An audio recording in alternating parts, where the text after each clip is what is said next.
off. We had to take some time off for some celebrations, actually some good things that were going on. And we're back live. Hopefully you'll join us again. Type into the comments section if you want to ask a question of the doctor.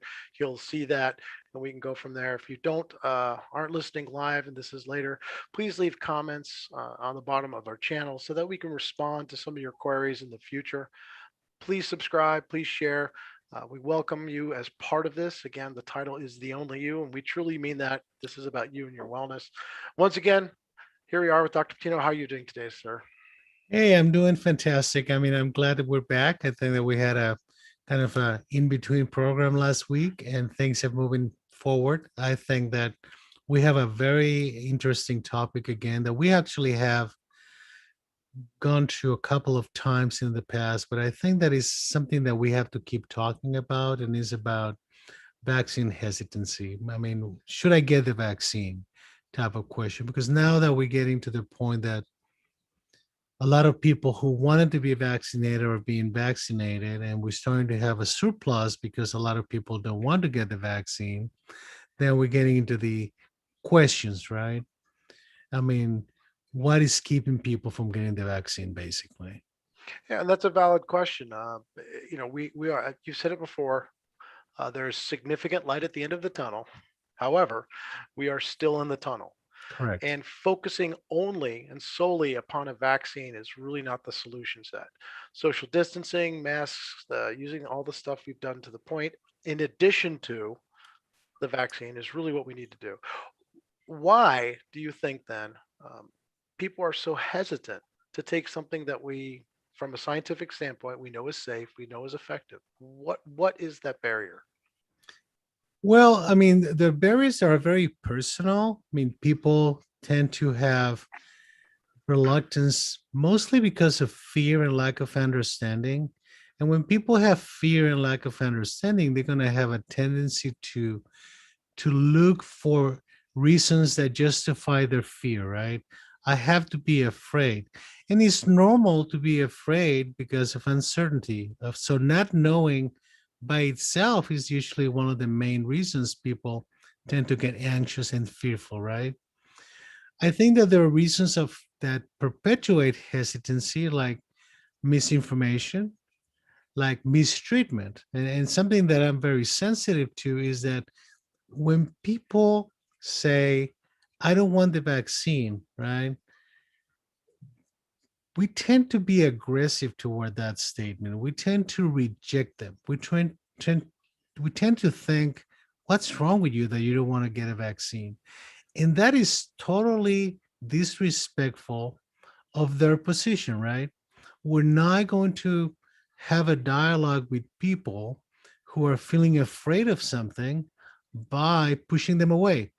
Because what happens is that by us being not understanding, we're pushing them into a position where they have to defend their position. They have to defend themselves, right? So they keep looking for reasons, and they're gonna find intellectual reasons why I don't want to have this. Like, this is not a vaccine. This is somebody's trying to put a microchip on me. I mean, all kinds of different reasons of things that they have heard, right?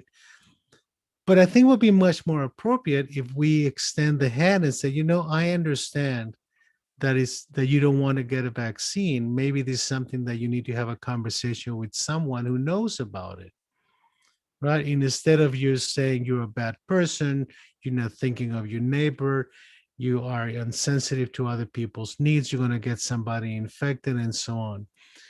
The other reason is that there's been a lot of politics involved on this.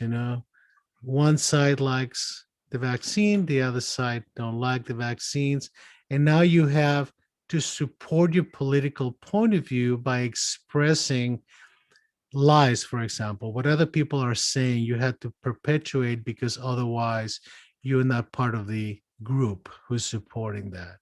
So one of my main concerns has been that the rollout of vaccines, and this is not just in the United States, it's in the rest of the world, has left, I think, the most important person out of the conversation. And They've who would left that be? That'll be the physicians. The physicians have not been part of this conversation about getting a vaccine. So what happens is that we get like secondhand encouragement, right? But the reality is that all the rollouts in the world have been the government buying the vaccine, the government telling you you should get the vaccine, media trying to encourage getting the vaccine, and other parts of the media encourage you to not get the vaccine. And then you go to a vaccine place, right? And you get your vaccine. So where's the doctor? Where is the informed consent between the patient and the doctor? So I think that that is something that should change soon, okay? Because this getting a vaccine at the end of the day is a matter of trust, right?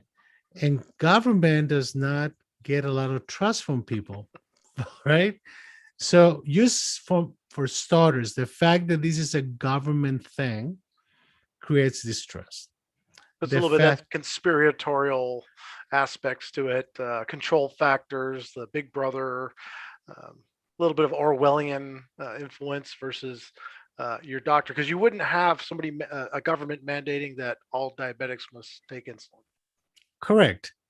And I don't think that I don't believe that the government should mandate anything that has to do with healthcare. I think that anything that has to do with the individual decision of getting something for you, okay, is a conversation that must happen between the physician and the patient. So I really encourage people to say, okay, I'm going to set up an appointment with my physician and discuss the risk and benefits associated with getting a vaccine and not getting a vaccine, right? And how do I go about making the decision? But it's a very personal decision. It's no different than somebody having cancer, right? And saying, okay, I have a melanoma, you know, and the doctor wants me, has had a conversation with me. I need to decide if I want it removed or not. And that decision is going to be based on your risk of dying, right? So I think that that becomes important that we continue to encourage people to take care of themselves health wise from a position of knowledge, not a position of defense, anxiety, fear, right? And unfortunately, we're in a position right now with the um, information that is being provided has been highly distorted, right? I mean, you've seen it. You just have to walk out there and you hear it all the time, right? I have a question then. I think I mentioned this to you before. I was driving down the street and I saw a big pickup truck, and on the back was stenciled, "This is not a vaccine. This is, I believe it was a genetic treatment or something of that nature." And it says, "Trust me or ask me. I'm a pharmacist." What happens when the people we are trusting, the pharmacists and even some doctors, because of their beliefs, because of maybe their political bent, are actually substantiating some of the misinformation out there? My father, who was a physician, used to tell me all the time, tell me of a medication or a treatment that has no side effects. And I will tell you of a medication or a treatment that does not work. All right. Because every time we put something into our body's going to have a response to it. So unfortunately, you can dissect any piece of scientific information into a small puzzle and put it back together in a way that justifies the way you think, Mm. right? So that's why we always go back to scientific method. We always go back to the idea that any treatment needs to be proven to be better than sugar pills, right? And that it has a measurable response that translates into better treatment. When it comes to vaccines, vaccines are little pieces of information, whether it's made in an egg or is made, whether it's made genetically, that is going to be introduced to the body to elicit, to create an immune response. Most of the side effects that you're going to see from vaccines are going to be because of the immune response. But by creating an immune response, you're creating a memory, right? And that memory, and the system is very complex, that memory is going to allow the individual, when he gets exposed to that substance again, to destroy that substance, right?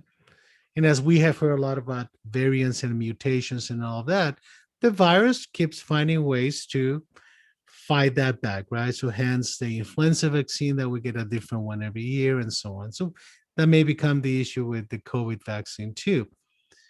But what happens is when people start dissecting scientific information to satisfy their political views, right? Then they can put it back together in a way that sounds very scientific, but it has no supporting data, right? So, I mean, I have heard podcasts and programs from physicians that are talking exactly about what you're mentioning, which is it's a piece of genetic material, right? That's never been used before. No, that is the vehicle, okay? And the vehicle can come in different forms. Now, is it novel? Yes, but it's novel in a very positive way because you're going to be able to utilize that vehicle to treat a lot of things, including cancers and other autoimmune disorders, right? So we shouldn't be afraid, right? If there's scientific data that supports the fact that the substance is safe. So somebody would say, okay, 6 or 7 people develop severe clotting on their women develop clots in their legs because of the injection. 6 out of 7 million, right? So what is the risk of that? That's a risk that is significantly lower than getting into your car and driving and not dying from a car accident. Okay. But even then, our systems are in place to protect us, right? So they stop the vaccine, they go and investigate, right? Which the number of embolas they found in these patients, the number of patients who suffered from them, they actually was lower than the normal um, incidence of blood clotting in women that are taking no treatment, right? So, but now we know that there's certain part of the population that may be a higher risk for that. So it's important to have this discussion with your doctor, right? In a way that you are communicating your fears. And I'm going to use the word fear, and some people will hate this because a lot of people have difficulty understanding that fear is not a bad thing to have. Fear is our protective mechanism for the uncertainty and the unknown. But we have to recognize that we're afraid, otherwise, we won't take risks, right? So the decision of getting a vaccine is a risk, but it's a calculated risk. Let me give you an example. Let's say that you walk into the emergency room and you have abdominal pain, right? And it started in the stomach area and you feel nauseated, had a little bit of a fever, and over the next 24 hours, you move down to your right lower quadrant of the abdomen. The doctor looks at you and says, it's very likely you have appendicitis. Okay. Let's do an ultrasound. They do an ultrasound and they find, yeah, patient has appendicitis. The doctor is going to have a discussion with that patient, and the patient has to make a risk informed decision, which is okay. What is the risk of having surgery? Well, you can bleed to death, but it's extremely rare. You can die from the anesthesia. That's extremely rare. Or you can get an infection from the surgery, right? And what is the risk of me not getting a surgery? Well, you'll die. Okay. So that is kind of an easy risk benefit ratio for you to decide. Now that a lot of people are getting vaccinated, one of the concerns that I have, and I had a conversation with a patient yesterday about this, and being a psychiatrist, people think, well, you only deal with depression, and anxiety, and psychosis and things like that. No, I have to have this conversation with my patients too. And I think that psychiatrists should have accessibility to the vaccine and treat their own patients, right? But I do think that something that happens often is that we don't have the ability to explain properly, right? So I think that talking to this patient, she was very concerned about the idea of uh, getting into a plane, right? Or if she didn't get vaccinated, she wouldn't be allowed in the plane. And I had to explain to the patient, listen, I'm not as concerned about you not being allowed in the plane. I think that you will be allowed in any plane, if you want to travel. My concern that you're going to be one of the few unvaccinated people in the plane. So your risk of getting COVID is going to be a lot higher, right? We talk a lot about, well, we don't want to give COVID to other people. Let's start with oneself, right? The risk of not getting the vaccine is you getting COVID. That's it. Forget if you're going to give it to somebody else, all of those different things, right? So let's say that we don't get up to 80% coverage of the vaccine. Let's say we get to 65, right? Well, there's going to be 35% of the population is going to be at risk of getting COVID, right? So because it's so large of a group, it doesn't allow us to eliminate the risk of the virus, right? If the virus doesn't find enough people to infect, it goes down, right? It So needs a it's host. exactly. So they're going to be less hosts. They're going to be at a greater risk, right? Because it's going to be a smaller size of the population. But that feeds into some of the arguments that they have that COVID's not dangerous, it's not deadly, it's like the flu. Again, I've had this conversation. A person I know said, I got it. It was a flu. It's no big deal. I said, all right. But 6 of the people I know have passed on from it. And I say this all the time. The issue is not the lethality of it, it's the virulency, and that none of us know how it's going to affect us. You can be a 99-year-old and get the sniffles. And a friend of mine recently, former Navy SEAL, very fit guy, was dead in 2 weeks. Yes, you see, is the unpredictability of severity, and right now is the unpredictability of the variants, right?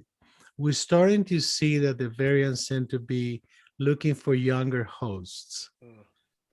And the younger hosts are getting hospitalized more often, not at like the first year of the pandemic, but now you're getting younger people going to the hospital, right? So the variants are going to try to find the host that they can infect, right? So I think it's extremely important that people understand that they have, this is not a macho thing, right? This is not a political thing. This is about you not getting an illness that gives you a higher risk of dying than the flu. And the risk is about five times higher, right? Now, people don't think about this, but the flu kills people. Quite a few. Yeah, during the flu season, we have approximately 100 deaths per day, in the United States from the flu. Actually, and this may sound bad, but that's probably one of the parameters that epidemiology they're looking very closely at in terms of when we get down to 100 deaths per day from COVID, right? Because that gives you some guidance into things getting into quote unquote normal, right? So that becomes important. So I think it's extremely necessary for people to have discussion with their physicians. I think it's necessary that the physicians have the availability of providing a vaccine privately to their patients, after a good risk management conversation, right? And move the dialogue about vaccines away from political or social or cultural or religious issues, right? I mean, I'm really fascinating to see in some circles of religion how much resistance there is about COVID, right? And again, I'm not a very religious person in terms of practicing religion, but I do ask myself all the time, having grown up Catholic, what would Jesus do? Hmm. And I think that anybody who believes in their God and their religion should be asking that question. I mean, what Buddha would do, what Jesus would do, what Muhammad would have done. I mean, we have to get back to the values, right? And you cannot help anybody if you're not well. You cannot help anybody if you're always afraid. You cannot help anybody if you're always defensive. And we cannot help anybody if we're constantly attacking them. So we have to, I mean, the way I look at it is I have to be empathic to their fear. Sometimes I have to be empathic to ignorance, like the message you read in that car, right? Because that's an ignorant comment. Oh, absolutely. It amazes me sometimes some of the comments I've heard from some people. I have friends who say, "Oh, I don't want something injected in me that's alive.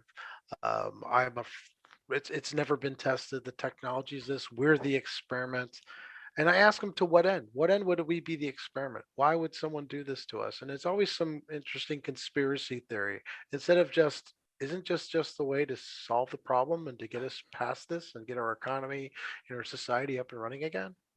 I do think that there are a lot of altruistic reasons why we should get vaccinated. Don't take me wrong.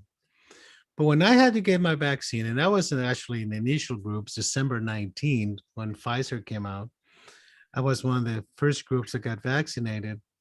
I had to ask myself the question, and the question was extremely selfish, right? What's in it for me? Yes, my family, my wife, my kids, my grandkids, all of that. But first and foremost, what's in it for me? You know why? Because I'm all I have.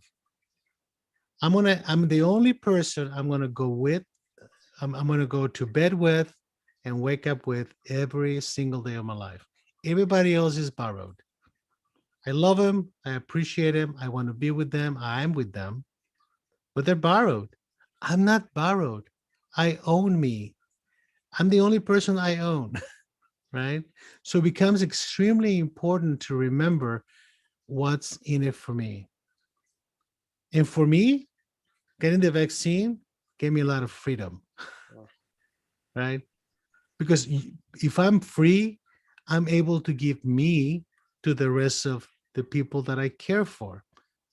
I can't give me if I'm not free and that I don't have me, right? So we have to get back to recognizing the balance between what we do for ourselves and what we do for those around us. But we cannot do anything for anybody if we don't have ourselves. So that became my motivating factor, right? So I did feel free. After my second vaccine, I really felt unchained, if you may, right? So that I think is very important. I agree. I had that experience, and actually, you're the one who talked me into getting my vaccine because I was trying to be a little bit more altruistic, thinking, you know what, there are people who have more direct contact with patients than I. But through you, of course, I do, and the people I deal with, I teach all over the place. So I'm constantly around folks. You said, look, you have to take care of yourself first so you can continue to teach, so you can continue to educate. You should get your vaccine so that you can make your family and your wife feel safe because they're not going to get it as early as you. All those issues. And I think really in the end, you're right. It has allowed me a freedom to continue my work, to continue this podcast even, and things that you do that hopefully have helping more people. As an educator, that's what we do, and we have to be in front of people. I was one of the few that continued to actually teach face to face. Everybody else went behind their computer and the like. And I said, look, I'm vaccinated now. I'm willing to be out there in order so I don't risk other people, but to continue to do the job and continue to do some work that I think is a little bit more beneficial than just ourselves. But you're right. Sometimes we have to be a little selfish, look a little inward. Well, I call it healthy selfishness, right? And I do believe that um, I strongly believe we cannot give what we don't have. And you don't have you You have don't have nothing to anything. give. You have nothing. So I want to end by encouraging people to talk to their doctors, to have a discussion about the vaccine from a health perspective, not from a media perspective, not from a political perspective, not from a religious perspective, right?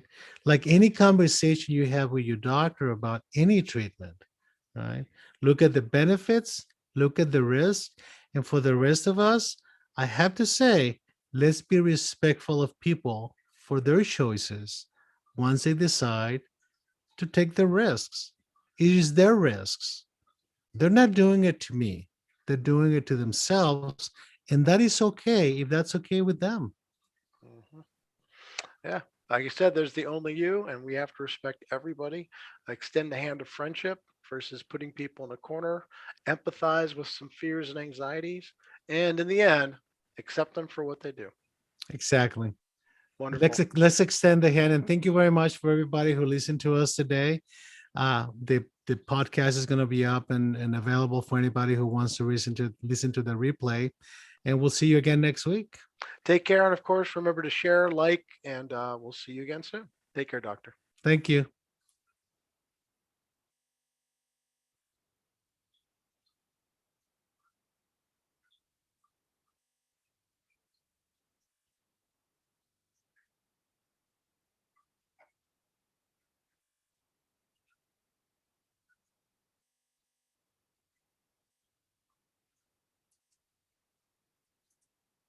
We're done. Awesome. It was good.